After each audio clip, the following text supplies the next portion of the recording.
Just ahead on American Black Journal, protests erupt across the country after the death of George Floyd in Minneapolis. I'll talk with Detroit NAACP President Reverend Wendell Anthony about the outrage over the murder of another black man by a white police officer. Plus, we'll have tips for small businesses on how to recover from the challenges of the COVID-19 pandemic. Stay right there. American Black Journal starts now. From Delta Faucets to Behr Paint, Masco Corporation is proud to deliver products that enhance the way consumers all over the world experience and enjoy their living spaces. Masco, serving Michigan communities since 1929. Support also provided by the W.K. Kellogg Foundation, a partner with communities where children come first.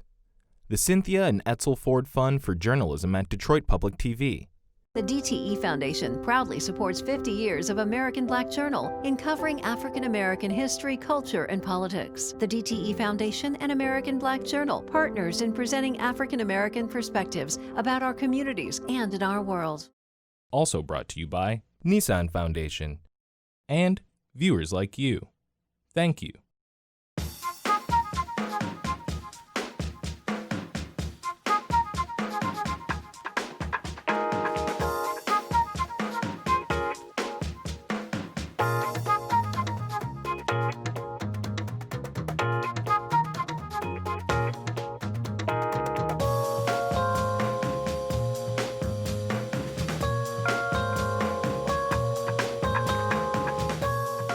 Welcome to American Black Journal. I'm Stephen Henderson. We're only halfway through 2020, but this year has already taken a tremendous toll on Black Americans. We have been devastated by a global pandemic that has killed African Americans at a disproportionate rate, and we're distraught over yet another murder of an unarmed black man by a white police officer. George Floyd's death in Minneapolis has led to demonstrations across the country, some of which have turned into violent clashes with police. I spoke with the president of the Detroit NAACP, Reverend Wendell Anthony, to get his perspective on Floyd's murder, the protests, and where we go from here. So what we're seeing right now is massive numbers of African Americans in the streets because they've had enough of systemic racism and other inequality. We also see in a lot of cases some white Americans out in the streets with them lending support to that disruption, trying to disrupt these systems. What we don't see is the disruption to white America that I think we need to see in order for change to happen. I think we need white America to feel disrupted by systemic racism. And I think we need white America to feel disrupted by the things that are happening in order for change to actually take place. How do we get to that point? Well, thanks, Steve. I think that what you see is a combination of dynamics were at work here. On the one hand, you see a diversity of protesters, young whites, blacks, Asians, Latinos, Hispanic, and that's good. We want the diversity.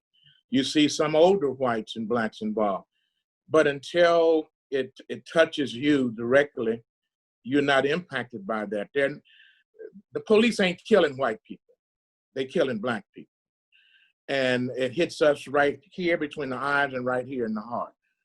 I think legitimately there are many whites who feel that, but their lives have not been disrupted to the degree that you talked about. I also think that when it comes to property and things of that nature, because they are so predominant in the business and entrepreneur area, that does affect them. Bottom line is money. America is a capitalist society. We run on that. I'm not advocating that people tear up things. And I tell you this, Stephen, since you raised that issue. I was at the White House during the Obama administration, and we had a ministerial clergy meeting, and it was about the needs for urban America and the development of business and et cetera. And when the meeting was over, I went outside the room with one of my colleagues, and I said, you know, what you think of the meeting? He said, it was a good meeting, Wendell, but I'll tell you, until Black people start tearing up some stuff and it affects folk directly, they not gonna hear it. He said, now I would not say that publicly to anybody, but I'm saying it to you because you somebody that can deal with this. I understand. So on the one hand, Stephen, you're not advocating violence. No. You don't want people to do that. It does impact. Remember in 67, after the rebellion, what was formed? New Detroit. Right. In 68, after Dr. King was assassinated, tragically, what happened? Fair housing laws, the voting rights, all the stuff that he fought and died for was now beginning to become implemented. Lyndon Johnson sent a letter to a joint session of Congress and said, now that we've had this tragedy, he used that situation to move legislation. I ain't mad at him for that because that was a part of what Dr. King lived for and ultimately was sacrificed for. But he moved it because of the historic moment. I think it's a historic moment. The fact that we were able to bring these CEOs today in the city of Detroit. I mean, these were our 9 CEOs who represent the top firms in the state and in many cases around the country. General Motors, Ford, Chrysler, Blue Cross Blue Shield, Rock Mortgage, Quicken Loans, TCF Bank. I mean, that's unusual. And they had statements that spoke to the pain of Black America. And they indicated that they committed themselves. I just want to share with you what they committed themselves to. We commit ourselves and our companies to reject work, eliminate all forms of bias, racism within our workplaces. They called upon the appropriate government officials to hold accountable the individuals who are involved with the death. That means not only Derek, the officer who had his knee on the neck, but the other 3 officers who are also involved with their knee resting on his back. Mm-hmm. And they call for an independent prosecutorial authority to investigate these issues. And they recommitted to invest in policies and programs that have such a disparate nature within the Black community. They committed to do that. So I'm simply saying, I think the impact is there and what's going to happen, I believe, and what's important, it begins in Detroit, but it's going to spread around the country. Other CEOs, because of their lead, are going to take the initiative. So you see the opportunity then for systemic change. And that's the thing I feel like always gets lost in this, that this is a system of inequality that is 400 some years old in this country, has so many different dimensions. And that's what never gets changed. Do you see the chance here for us? I see a change, excuse me, and I see the opportunity for it to occur. Let me ask you, Stephen, when was the last time you heard the CEO of General Motors and Ford and Chrysler say, we don't support racism, we want an investigation, and that we want to fight against systemic racism and sexism and white supremacy? When the last time you heard that? No. You ain't heard. I have not heard. And so for them to say that and articulate, and you and I both know that there are people in their company who don't agree with that, who don't like what Mary Barra said, who don't like what Bill Ford said, who don't like what Gary Torgo said. I know that because I already got calls from some of their insiders who say, damn, Wendell, I mean, we are already hearing some of the good old boys ain't with that. But the fact that they did, and it's only going to occur to what I really wanted by what we did today. I wanted white folk to talk to white folk. I wanted them to hear it. Because when Mary Barra, when Bill Ford, or when Gary Torgo, or when Dan Gilbert and those people call Washington, when they call Lansing, when they talk to legislators and the president and senators and them people, they listen. Why? Because of the paper. They fund them. And they are part of that club. So I'm simply saying we got to use whatever mechanism we had. Even Dr. King had friends in the white community that pushed the dime. Remember Coleman, when he became mayor, he used Max Fisher, Taubman, and Henry the Deuce, Henry Ford II. And he couldn't go to Washington. They went there for him. And as a result of that, Detroit moved much of its program. That's why we got the Renaissance Center downtown. That's why we had that development. So, and already, Stephen, I mean, I got folk in my community who are already saying, Rev, you're a sellout, you're a corporate guy now. Why are you standing there with corporate America? It ain't gonna change. So by the same way, they catch it from that end, I catch it from my end. But Dr. King said the time is always right to do what is right. This is such a tough time to be processing all of this. It's injury on top of injury, yes. Given the COVID pandemic. And, you know, I have said over the last couple of days, you know, I'm just tired. I'm exhausted. What are you saying to people in your congregation, in your community about just being able to hold on at this point? Well, last Sunday I preached online because we're not in the building. From the tree to the knee. And I did a historic piece going back to all the lynchings that Black folk have had on trees. And I used Billie Holiday's song about strange fruit hanging from poplar trees in the southern counties and find us, you know, somewhere on our knees. I use that as a backdrop because they used to hang us from trees. Now they're using their knees. It's not a noose, but the noose is still hanging loose around our neck. And so what I say to our people is that we survived that and we can survive this. And the fact that we have experienced so much, it has toughened us as a people. You and I both felt the pain and feel the pain of the agony when we see another Black man with a white knee on his neck. That could be you, Stephen. That could be me. Yes. In that street. I am George Floyd. You are Ahmaud Arbery.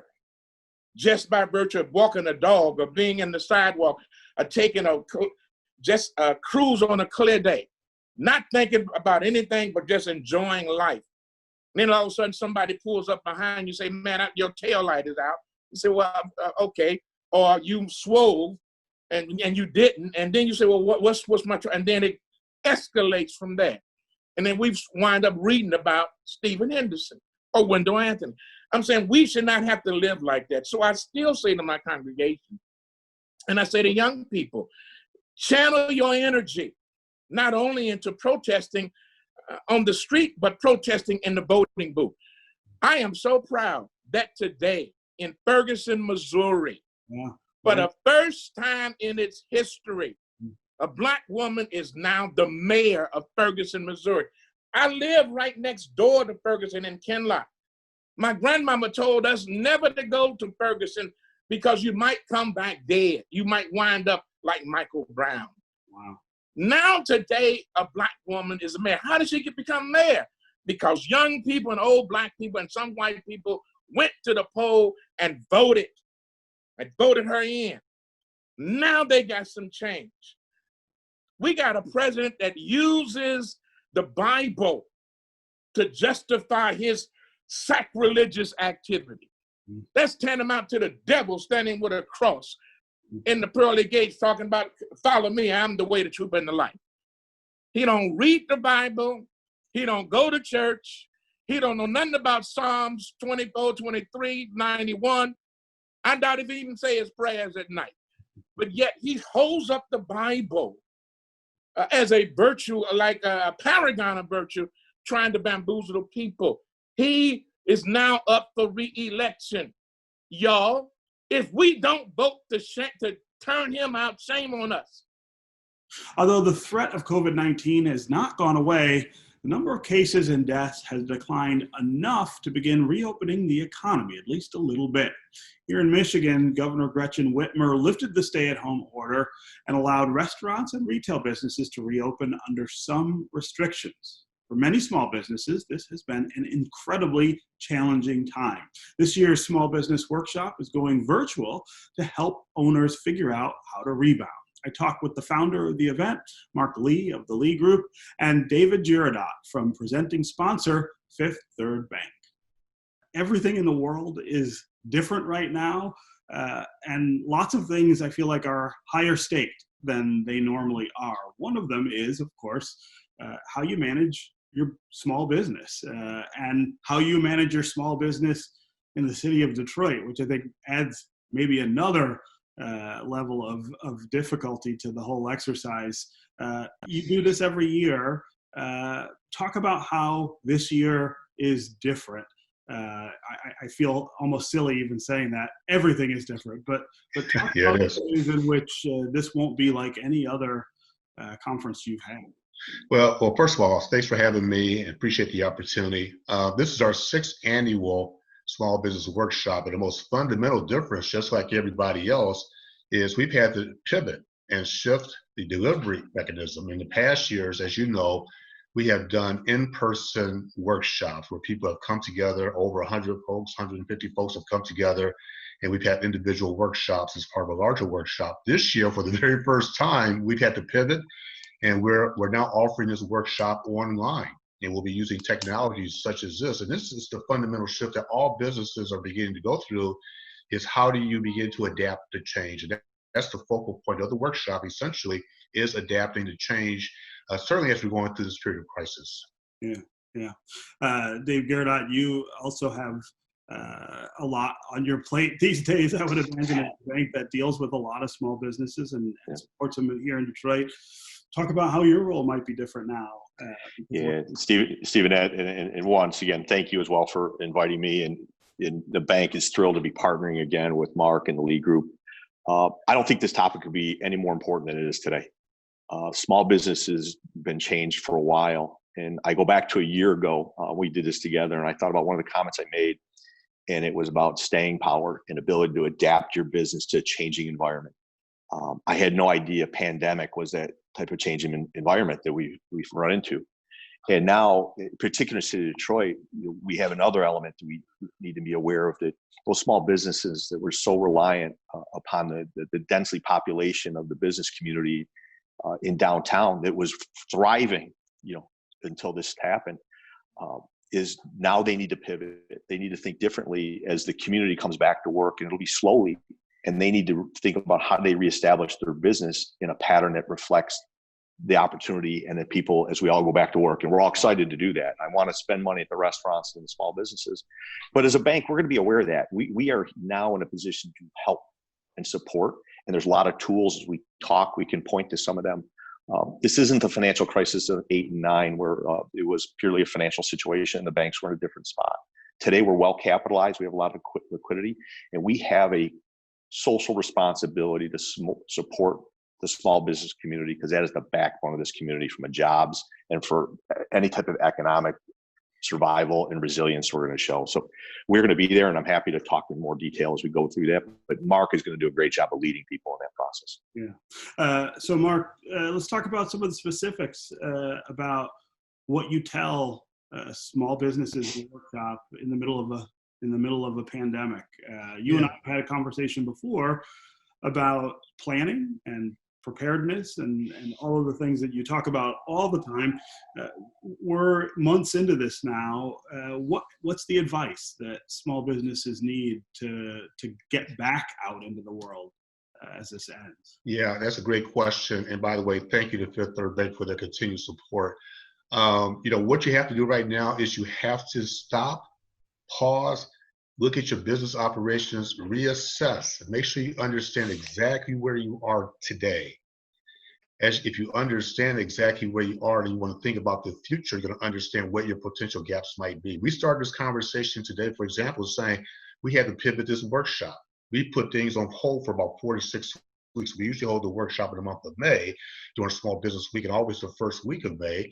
But we did exactly what I just suggested. We paused, we stopped. We did our self-assessment. We identified the gaps, and we came up with an alternative plan. It's exactly what I would recommend to business owners and entrepreneurs right now, is to make sure you take time, pause, and do just that. Number 2 is continue to focus on your capital, your finance, access to capital. Do you understand what your resources are? And again, understand what those gaps. Number 3, do you have to pivot? How do you begin to leverage technology? How do you continue to use that to integrate and to grow your business? And number four, as we talked before, is reach out to your customers, reach out to your clients and your business partners and reassure them and let them know that we're all in this together. Yeah. Dave, that there's two words that jump out from what Mark was just saying at me. One is flexibility and the other is opportunity. And both of those, I think, come together in the space of what role a bank might play in all of this. Talk about how flexible Fifth Third can be for businesses who might have to rethink everything, and then talk about what kinds of opportunities might exist for businesses who are struggling to get support from the bank to maybe go in an entirely new direction. Yeah, great question. One, I think we took great pride in what we did around small business and our consumers about creating a kinder, gentler institution and looking their situations, understanding business models were shutting down, creating payment deferments, creating a window of opportunity for the business owner, 60, 90 days. So, what I encourage everyone to do is if you've had challenges and you have not had conversations with your bank or your banker, you have to communicate. Don't wait to give bad news. We want to hear, and I don't want to say bad news, we just want to hear what the challenges are. Because then, as we want to turn that into what becomes the new opportunities. The best small businesses, the one things they have that are available to them is their ability to change strategy and direction. They're not a $150 billion organization that can't pivot. They can do it quickly. They're entrepreneurial.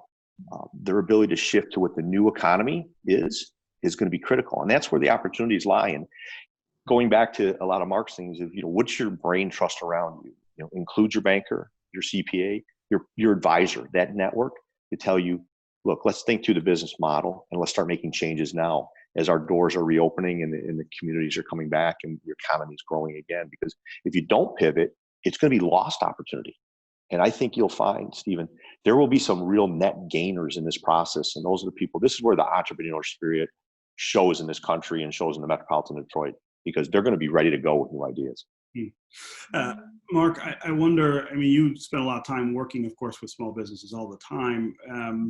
Give us an assessment of what you are expecting, how optimistic maybe you are, or how fearful you are about, Dave mentioned the momentum that we had built up before all this happened. And it, was in downtown Detroit, but it was also all throughout the city. You could feel things moving in a positive direction. Have we lost more of that than we could afford to? I am cautiously optimistic. I think that we've lost some momentum. Let me just state a fact. Since the beginning of this pandemic started in mid-March, according to the Washington Post, 100,000 small businesses have completely shuttered. 100,000. And think about that. In the city of Detroit, we have 62,000 small businesses according to U.S. Census data. So my concern is am I optimistic? Not as optimistic as we once were, because the momentum, for obvious reasons, has slowed down. But the cautious optimism comes into play because, again, it gives businesses a chance to go back and reestablish relationships and partnerships, and hopefully help them rethink what their business model is going to be. Are we going to begin opening businesses like we did before? Probably short term, the answer is no. I think the focal point is we have to get people to focus on business recovery and sustainability. So we state that, business recovery and sustainability. Once we can level set that, right, and then we can begin to build a foundation from there. That is going to do it for us. Check out more interviews at AmericanBlackJournal.org and connect with us on Facebook and on Twitter. Stay safe, and we'll see you next time.